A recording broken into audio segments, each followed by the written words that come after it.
everyone, Citrus Aviation here with another video, and today we have a 4K model view of the Delta MD90 in 1/400 scale. We're going to get started right away with the information about Delta Airlines. They were initially a crop dusting service in the Delta region of Louisiana, and they moved to Atlanta in 1941, where they have stayed ever since and grown to be the largest airline in the world in 2007 when they merged with Northwest Airlines. That would continue on until United and American would surpass them, but they are still one of the top 4 airlines in the world. Delta's MD-90s have a very interesting history. This aircraft here, November 902 Delta Alpha, was actually the very first MD-90 delivered to Delta. It was delivered in February 1995 and would continue with the fleet until 25th of June 2017, when it was also the first MD-90 in Delta's fleet to be retired. Delta initially had placed an order for 50 of these, but decided to shrink that order down to only 16, and they opted with more MD-88s instead. So, you might wonder, how did they get to their giant fleet total of 65, which was their fleet total? And that is that they acquired over the years a bunch of MD-90s from other airlines. Particularly in 2013, they got a bunch.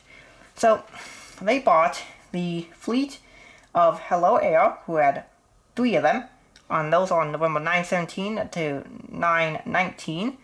And then they got 9 from China Eastern. Those are on 920DA to 928DA. Alright, there was also 9 that came from China Eastern, November 920DN and 928DN. There were 8 from SES, 929 to 936DN. They also received 16 from Japan Airlines, November 937 to 952 Delta November. And then finally they received 13 from China Southern in 2013, November 953 to 965 Delta November, and that rounds out their entire fleet. They got a lot from different airlines, as you can see, and they continue to operate them until retirement started in 2017 with this aircraft, November 902 Delta Alpha. Now, they were initially going to continue to operate these aircraft to about 2022 or so, somewhere in the 2020s. However, there was an issue where the engine supplier for these decided to stop making the engines, and such there were no supply engines available for whenever they broke down, so they had to speed up the retirement. It was initially going to be, I believe, at the end of 2020. However, because of the COVID-19 pandemic, they had to retire them earlier than expected, and they were retired on the 2nd of June 2020 with the last ones. And the last flight was Delta Flight 90 from Houston Intercontinental Airport to Atlanta. It was a very great occasion. At the time I'm recording, it's a day before this happened, but by the time you're seeing it, it's about a week after that event happened. But anyway, it is still a sad event, but it is a great moment in history, as the MD-90s were a fantastic aircraft for Delta, and they helped transport millions of people to their destinations. So for box detail, this is a typical Gemini Jets box with the Delta widget, the look inside and such. This was a September 2013 release, so this is a fairly old one. This is in fact my second one I've had. The very first one unfortunately got broken, but this one is in good condition, so I'm happy to have the second one. And I really like MD models in general, generally Mad Dogs. I have a bunch of them in the collection, as you've seen in previous videos that I've made, if you've seen them. I really like MD-80s, and this is another MD-90 I had the collection. I'm very happy to do a review of it to show you guys. Alrighty, so now as we move to the details of this model, you can see the nose of the aircraft, which is very nice. You can see the famous eyebrow cockpit windows and the nose cone. You can see there is a tile missing on this model. Unfortunately, that is something that tends to happen with a lot of these Gemini Jets models. And so there will be a point taken off for that. It just really is not anything acceptable, and it seems to happen to a lot of Gemini Jets models from this era. So on the side, you've got very nice details there with the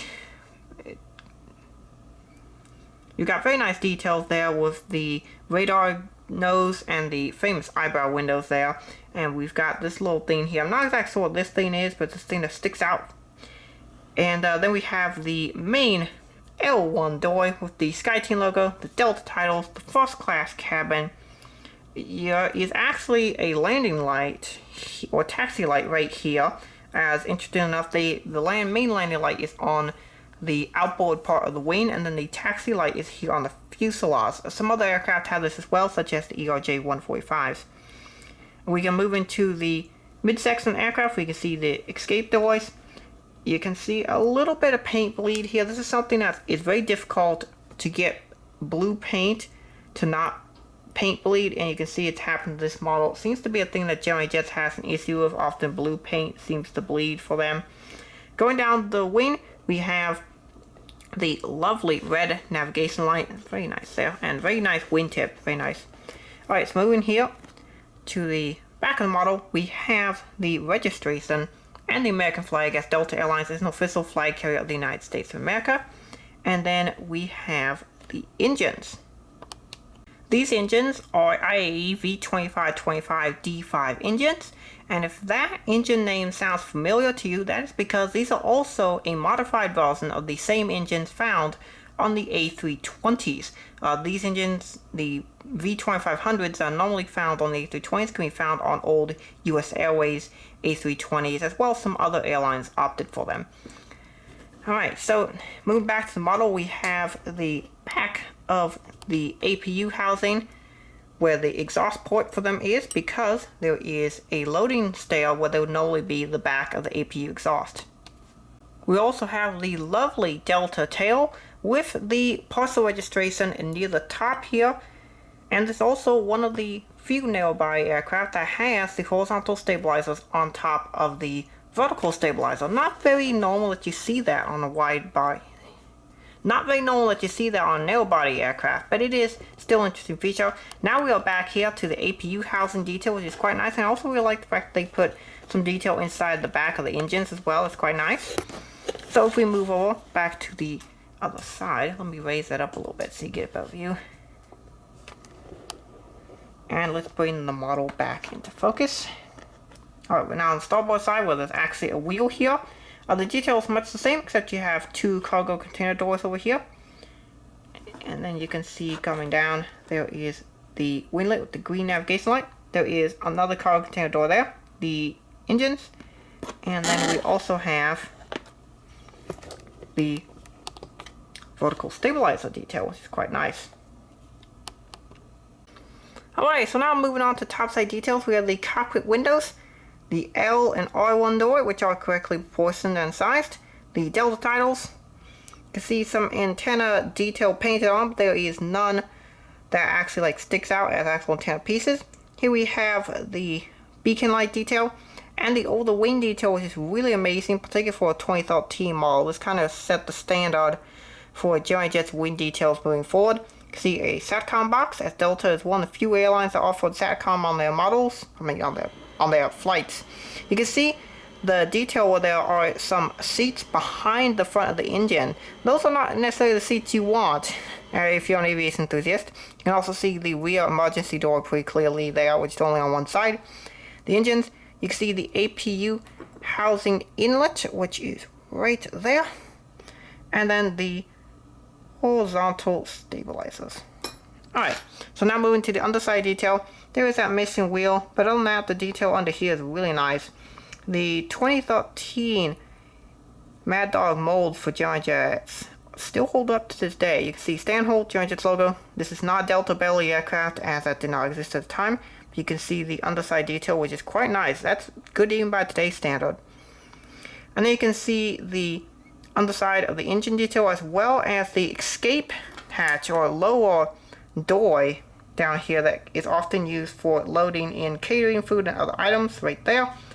And then the underside of the APU housing detail and the horizontal stabilizer. I do not see logo lights, but they should be there because they light up the tail at nighttime. So we're now moving on to the seating configurations of this aircraft. This aircraft is in a 160 seat capacity, with first class having 16 seats in a 2 and 2 configuration, rows 1 to 4. This whole section here, the Delta titles, is first class cabin. And then business class has 25 seats in a 2 and 3 configuration, rows 10 to 14. Sorry, that's called Delta Comfort. It's basically a Economy Plus. It's not business class, it's Economy Plus. But anyway, it's right in this section of the aircraft right here. And then the rest of the aircraft 125 seats in a 2 and 3 configuration, rows 21 to 39, or economy, and that goes to right behind the engines. There's actually a couple rows behind the engines there. Interestingly enough, rows 35 and 36, I believe it is, don't have seats here on the starboard side, on the port side, because there is an emergency exit door there. That is a unique feature of the McDonnell Douglas MD-88s and 90s and MD-80 series in general. Alright, so features of this model, it has rolling wheels, and that's about it, but that's fine as this is a 1/4 scale model. That's typical. So now let's put it on the stand and we'll give my final concluding thoughts and the ratings. So here it is on my metal stand. It's quite nice. Alright, so my thoughts on the model. This is a really nice model, and I actually really like it, as I've always had a great amazement for the Mad Dogs. Yes, that did just happen. Gemini Jets stands.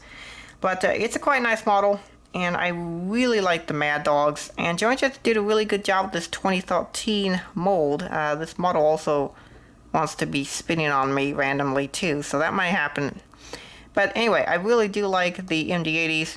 They're very nice, and Gemini Jets did a good job with this model. So we're going to get started with what I think the rating should be for this model. I'm going to give the 4 main criteria, which are what I do for model reviews. I do accuracy, mold, paint, and value. So the accuracy of this model is quite good, particularly for a 2013 model. I'll give it 10 out of 10. Mold, I have to take a point because of the wheel being missing, and also I have to take a second point. Actually, no, I don't have to take a second point for mold. That'll come in the paint category. Paint is also a 9 out of 10 because of that one paint bleed thing. I do have to point out, I do have to take a point because that's what I do here. And then the value, I'm also going to just give a 9 out of 10 because while this is a Delta Mad Dog, and I think it will become value in the future, the Delta models in general don't tend to have too high value, particularly from Gemini Jets, because there aren't too many made. So, with that being said, this model earns a total of 37 out of 40, which is very good. I don't think I've ever had a model that scored 37 out of 40. It's a definite recommended pickup, and if you're looking for an MD90 model or a Delta Mad Dog in general, this is a great pickup.